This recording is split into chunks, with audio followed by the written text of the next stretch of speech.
ज्ञान दीक्षा YouTube channel में आपका स्वागत है।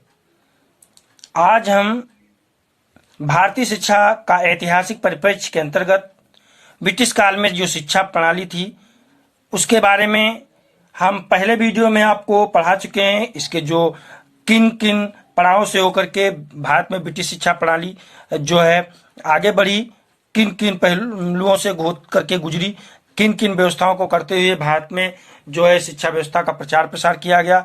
आज हम पढ़ने जा रहे हैं शिक्षा के उद्देश्य यानी शिक्षा व्यवस्था की जो है प्रमुख विशेषताएं जो थी उनको हम आगे पढ़ रहे हैं। तो समय नष्ट न करते हुए सीधे हम पढ़ रहे हैं। ब्रिटिश काल की जो शिक्षा व्यवस्था थी उसमें सबसे पहला है ब्रिटिश कालीन शिक्षा का उद्देश्य। तो ब्रिटिश कालीन शिक्षा का उद्देश्य क्या था? इसका पहला उद्देश्य था भारतीयों का बौद्धिक तथा नैतिक विकास करना।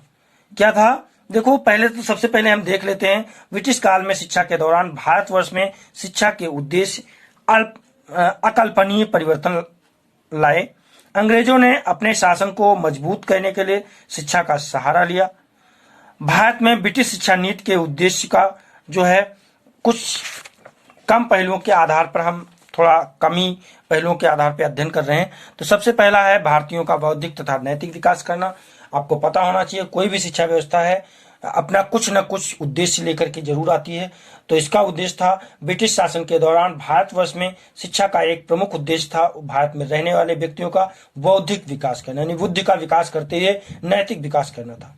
लॉर्ड मैकाले ने 1835 में, कब? 1835 में जारी किया गया जो उनका विवरण पत्र था उसमें चार्ल्स वुड ने, उसके बाद चार्ल्स वुडमैन ने 1854 के घोषणा पत्र में ये स्पष्ट किया था कि अंग्रेजी शिक्षा के द्वारा भारतीयों का जो है बौद्धिक तथा नैतिक दृष्टि से शिक्षित करना अत्यंत महत्वपूर्ण माना गया था। तो ये जो था ये इनका जो मेन है भारतीयों का बौद्धिक विकास करना और नैतिक विकास करना, ये जो है ब्रिटिश कालीन शिक्षा का पहला उद्देश्य था। दूसरा है भारत में यूरोपियन साहित्य तथा विज्ञान का प्रचार प्रसार करना। मैंने आपको पहले ही बता दिया है, मैकाले जैसे कुछ अंग्रेज अधिकारियों के अनुसार प्राचीन शिक्षा अत्यंत अविकसित व गंवारू थी। वो इसको कहते थे अविकसित और गंवारू, भारतीय शिक्षा प्रणाली को अविकसित और गंवारू कहते थे। इसको बताते थे कि इससे पर्याप्त साहित्य व वैज्ञानिक ज्ञान का अभाव है इसमें। यही कारण है कि ब्रिटिश काल में अंग्रेजी शिक्षा का एक महत्वपूर्ण उद्देश्य यूरोपियन साहित्य जो था उसका तथा विज्ञान का भारतवर्ष में जो है प्रचार प्रसार करना था। अगला है भारतीयों का आर्थिक विकास करना। आपको पता होना चाहिए 19वीं शताब्दी में हुई औद्योगिक क्रांति ने संपूर्ण विश्व की आर्थिक व्यवस्था में परिवर्तन कर दिया था।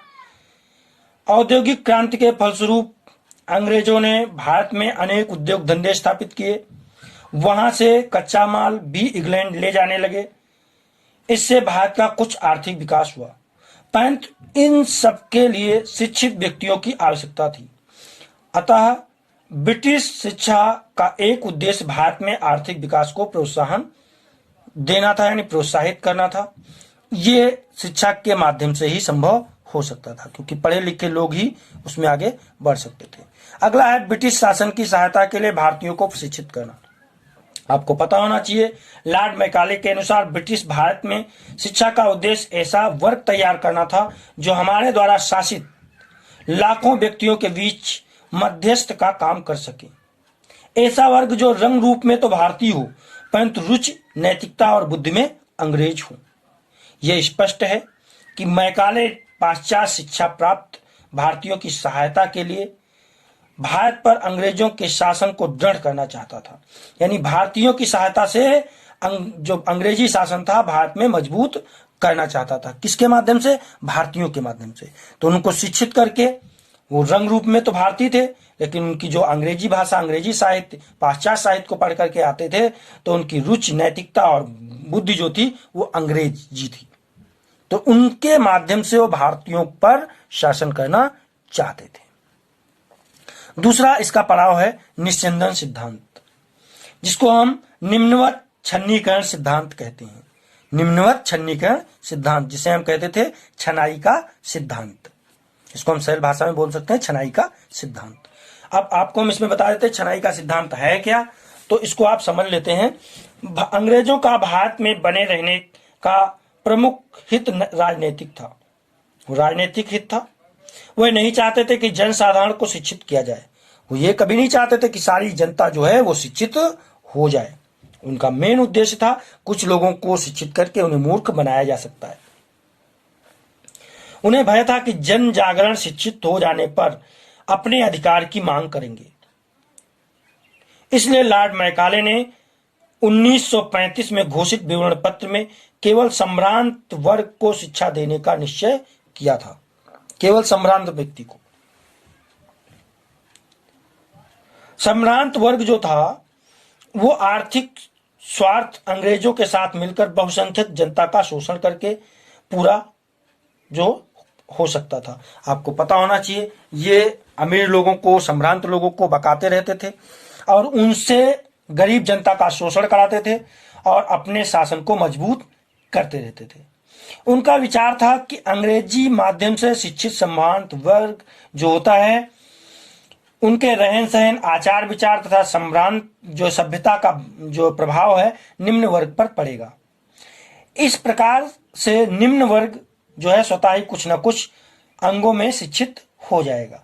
अतः लॉर्ड मैकाले के द्वारा प्रतिपादित इस निम्नवत छन्नीकरण सिद्धांत के अनुसार समाज के उच्च वर्ग को शिक्षित करने पर ये शिक्षित नागरिक अपने ज्ञान के कुछ अंशों का वितरण धीरे धीरे अपने से नीचे स्तर के नागरिकों को कर देते हैं तथा इस प्रकार से धीरे धीरे शिक्षा जो है जनसाधारण तक पहुंच जाएगी। परंतु लॉर्ड मैकाले का छन्नीकरण का यह सिद्धांत असफल हो गया। उच्च वर्ग के व्यक्ति पाश्चात्य शिक्षा प्राप्त करके उच्च पदों पर आसीन होकर जनसाधारण से दूर हो गए। परिणामतः जनसाधारण की शिक्षा की उपेक्षा हो गई। अब आपको पता होना चाहिए जो उच्च वर्ग के लोग थे वो तो शिक्षा प्राप्त के उच्च पदों पर चले गए, तो उनका गरीब जनमानस से लगाव तो दूर हो गया। तो जो लॉर्ड मैकाले का एक उद्देश्य था कि उनके माध्यम से नीचे तक शिक्षा चली जाएगी, तो शिक्षा वहां तक नहीं पहुंच सकी। अगला है शिक्षण संस्थाएं। क्या है? शिक्षण संस्थाएं। शिक्षण संस्थाएं आपको पता होना चाहिए ब्रिटिश काल के दौरान भारत में शिक्षा की जो स्त्रीकरण व्यवस्था थी, स्त्रीकृत व्यवस्था प्रचलित थी। संपूर्ण शिक्षा को प्राथमिक, माध्यमिक और उच्च शिक्षा 3 स्तरों में विभक्त किया गया था। प्राइमरी स्कूलों में प्राथमिक शिक्षा की व्यवस्था रहती थी। माध्यमिक शिक्षा मिडिल स्कूलों में, हाई स्कूल तथा इंटरमीडिएट कॉलेजों में दी जाती थी। उच्च शिक्षा के लिए डिग्री कॉलेजों और विश्वविद्यालयों की स्थापना की गई थी। सन 1857 में कलकत्ता विश्वविद्यालय जो है बंबई तथा मद्रास विश्वविद्यालय उनकी स्थापना की गई थी। कलकत्ता विश्वविद्यालय, बंबई विश्वविद्यालय और मद्रास विश्वविद्यालयों की स्थापना के साथ भारत में आधुनिक काल में विश्वविद्यालयों की स्थापना का जो है युग प्रारंभ हो गया था। तो उस समय की शिक्षण संस्थाएं इस प्रकार विश्वविद्यालयों में परिवर्तित होती जा रही थी। पाठ्यक्रम जो था वो क्या था, आपको समझ लेने की आवश्यकता है। पाठ्यक्रम मैंने आपको ब्रिटिश काल में, बौद्ध काल में और मध्य काल में सब में सारा कुछ बताया है, तो इसमें भी समझ लेना पाठ्यक्रम क्या था जो ब्रिटिश कालीन शिक्षा में। तो ब्रिटिश कालीन शिक्षा में इतिहास, भूगोल, गणित, सामाजिक विषय, कृषि आदि सामान्य विषयों की भी शिक्षा प्रदान की जाती थी। परंतु पाठ्यक्रम में प्रमुख स्थान यूरोपियन साहित्य का था। प्रमुख स्थान किसका था? यूरोपियन साहित्य का। यूरोपियन साहित्य का जो था बोलबाला था और आधुनिक विज्ञान को प्राप्त था। यानी 2 चीजें, यूरोपियन साहित्य और आधुनिक विज्ञान।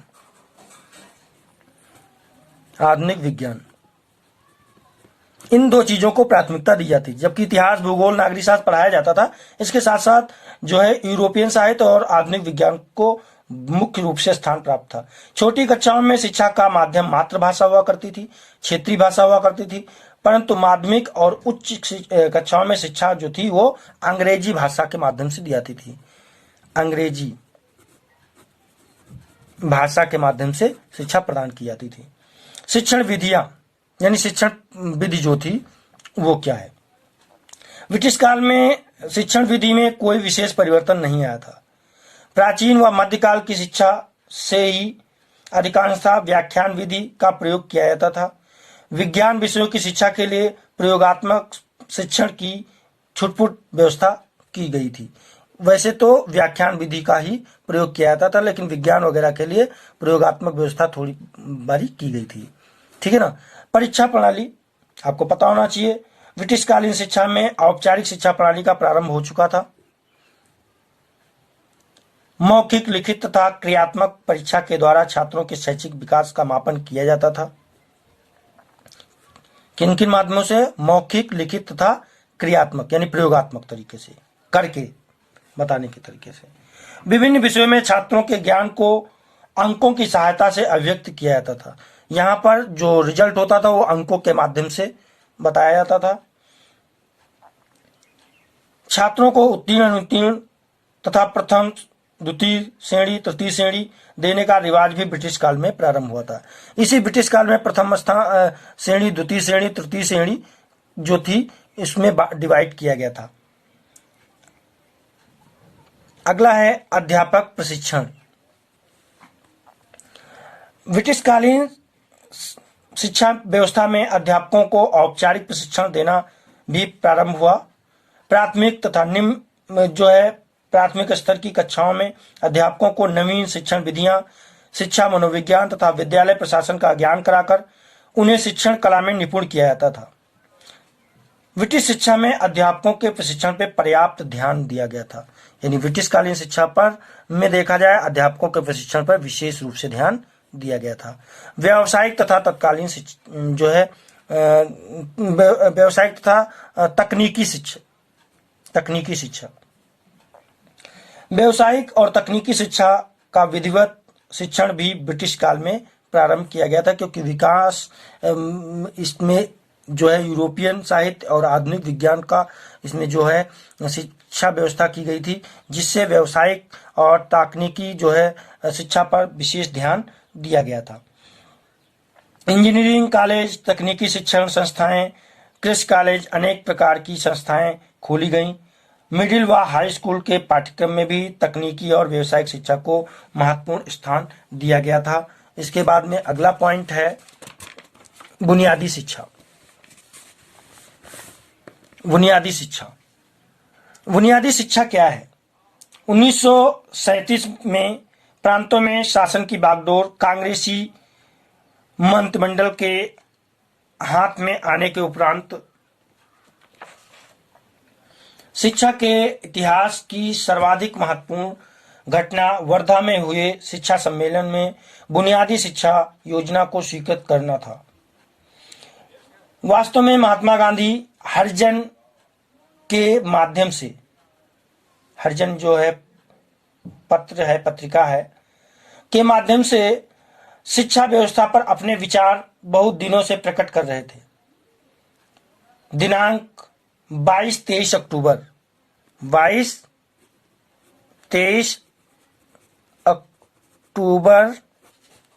1937 22-23 अक्टूबर 1937 को वर्धा में बुलाए अखिल भारतीय राष्ट्रीय सम्मेलन में गांधी जी ने अपने विचारों को एक योजना के रूप में प्रस्तुत किया था। बेसिक शिक्षा में इसकी उत्पादक शिल्पकला के माध्यम से मातृभाषा में सभी बालक बालिकाओं को अनिवार्य और निःशुल्क प्राथमिक शिक्षा प्रदान करने की व्यवस्था की गई। महात्मा गांधी जी ने बेसिक शिक्षा योजना को आत्मनिर्भरता की संकल्पना पर आधारित बताया और उन्होंने आशा की कि शिल्प कला के द्वारा उत्पादन करके अध्यापकों का वेतन प्राप्त हो सकता है। यानी अगर शिल्प कला के माध्यम से कुछ उत्पाद तैयार किए जाएं जिससे अध्यापकों का वेतन निकल सकता है। बेसिक शिक्षा के द्वारा बालक के शरीर, मस्तिष्क और आत्मा का सर्वांगीण विकास करने की संभावना निहित की गई।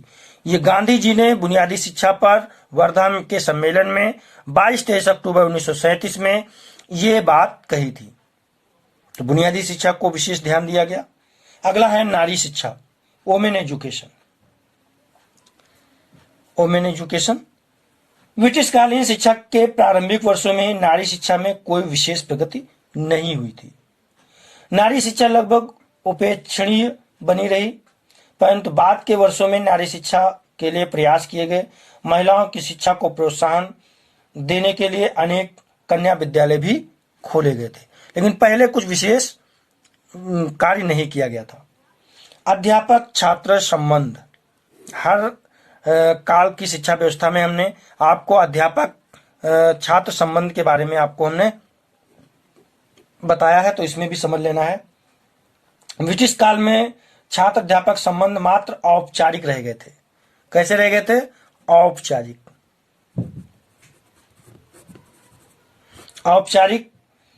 रह गए थे। प्राचीन और मध्यकाल की घनिष्ठता व स्नेहपूर्णता लगभग समाप्त हो गई थी। जैसे कि मध्यकाल और वैदिक काल में था, बौद्ध काल में था, वो सब कुछ समाप्त हो गया था। यद्यपि छात्र अपने गुरुओं का आदर करते थे तथा अध्यापक अपने छात्र ज्ञान से छात्रों को प्रभावित करते थे, फिर भी छात्र अध्यापक संबंधों में आत्मीयता लगभग लुप्त हो गई थी। यानी आत्मीयता जो थी वो लगभग लुप्त हो गई थी, जैसे कि आज आपको देखने को मिल रहा है। वित्त व्यवस्था, यानी विद्यालयों की धन की व्यवस्था कैसे चलती थी, उनके लिए वित्त व्यवस्था कैसी थी, उनका संचालन किस धन से किया जाता था, कैसे किया जाता था, इसको समझ लेना आवश्यक है। ब्रिटिश काल में शिक्षा की वित्तीय व्यवस्था के रूप में पर्याप्त परिवर्तन आया था। पुराने वित्तीय संसाधनों को नया महत्व प्राप्त हुआ। शिक्षा के बढ़ते व्यय को पूरा करने के लिए नए साधन खोजे गए थे। इस काल में शिक्षा की अर्थव्यवस्था क्रमबद्ध, स्थायी व वैज्ञानिक होने लगी थी। शैक्षिक वित्त के प्रमुख साधन जो थे, सरकारी सहायता, स्थानीय संस्था कोष जिसे देहाती क्षेत्रों में थी, नगर पालिका कोष जो शहरों में थी, शिक्षा शुल्क और धर्मस्व उपहार निजी दान थे। इसमें से राजकीय सहायता, स्थानीय सहायता कोष, नगर पालिका कोष, शिक्षा शुल्क अत्यधिक महत्वपूर्ण थे, जबकि इससे पूर्व की शिक्षा व्यवस्था में धर्मस्व उपहार आदि अधिक महत्वपूर्ण थे। ब्रिटिश काल में शिक्षा की व्यय मदों की प्रधानता में भी पर्याप्त परिवर्तन हुए। शिक्षण सामग्री और भवनों पर किए जाने वाले व्यय की राशि में बढ़ोतरी हुई, जबकि छात्रों के भोजन आदि पर किए जाने वाले व्यय में कमी हुई थी। प्राथमिक, माध्यमिक, उच्च व्यावसायिक और तकनीकी शिक्षण के लिए किया जाने वाला व्यय प्रत्यक्ष व्यय कहलाता था। मार्गदर्शन व निरीक्षण, छात्रवृत्तियां, भवन, फर्नीचर, उपकरण आदि पर किए जाने वाले व्यय को अप्रत्यक्ष व्यय कहते थे। ब्रिटिश काल में भारतीय शिक्षा जो थी पाश्चात्य ढंग पर तीव्र गति से प्रगति करने लगी।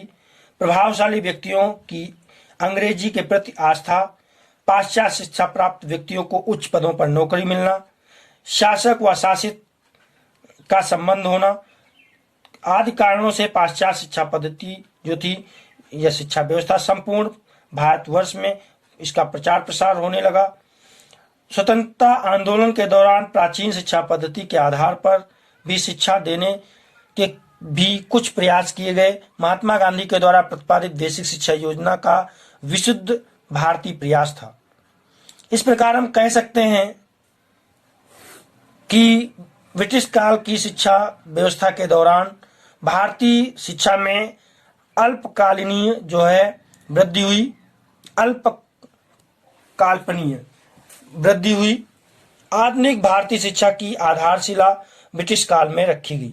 वास्तव में वर्तमान शिक्षा व्यवस्था ब्रिटिश कालीन शिक्षा व्यवस्था का ही एक संशोधित रूप है। वर्तमान समय में प्रचलित परीक्षा प्रणाली का जो शुरुआत जो की गई वो ब्रिटिश काल से ही प्रारंभ हुई। शिक्षा के क्षेत्र में आधुनिक विज्ञान में प्रवेश भी भारतीय शिक्षा का क्षेत्र विस्तृत हुआ और भारतीय शिक्षा विश्व के अन्य विकसित देशों की शिक्षा के संपर्क में आ सकी। तो ये सारी चीजें ब्रिटिश काल से आपको मिलकर प्राप्त हुई हैं। यद्यपि अंग्रेजों का उद्देश्य सम्भ्रांत व उच्च व्यक्तियों को शिक्षित करके उन्हें शासन में उच्च पद प्रदान करना था, फिर भी भारतीयों के शोषण में उनकी सहायता लेने का था।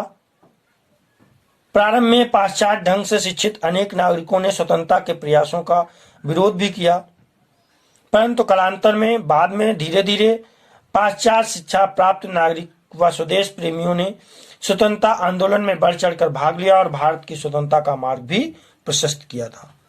तो अगले वीडियो में हम पढ़ेंगे ब्रिटिश शिक्षा की कमियां। तो आप क्या पढ़ेंगे? ब्रिटिश काल की शिक्षा की जो कमियां थी उनको भी हम पढ़ेंगे। तो आज इतना ही पढ़ रहे हैं, अगले वीडियो में